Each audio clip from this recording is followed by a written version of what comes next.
Hello, welcome to the instructions for Module 9.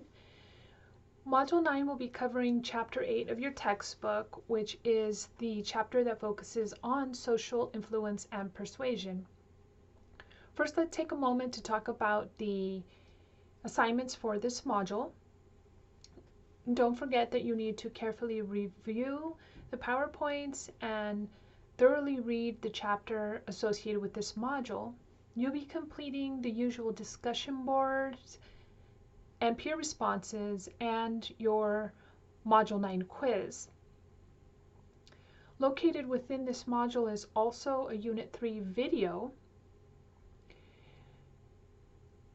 As we're looking at the very first chapter for Unit 3, I'd like you to be thinking about groups and interactions. We'll see these themes reflected all throughout Unit 3. The first video from Unit 3 is going to look at techniques of social influence. Students often find these techniques very interesting because they have real-world application. This means that as you go out into especially the business atmosphere, you will see people trying to influence you to do things that you might not necessarily have had planned out. A lot of these techniques are used in business and in the sales aspects of consumerism. I want you to be thinking about these real-life experiences that you have.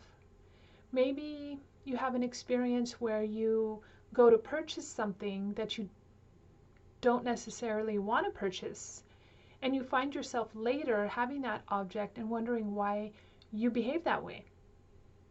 Maybe you were influenced by the idea that peers around you had some type of object, and that influenced you to want to acquire the object yourself.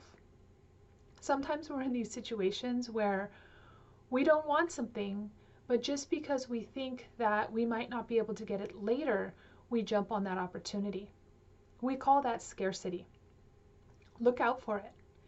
As a matter of fact, anytime I am involved in interaction with somebody and they start using the scarcity principle, I immediately consider whether or not I truly want to engage in the behavior or I'm just being pulled into it through social influence.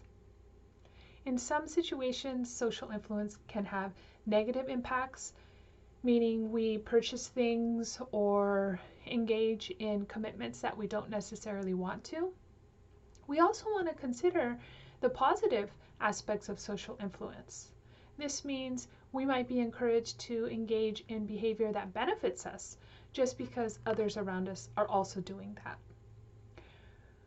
Okay, I will see you shortly back in the Module 10 instructions.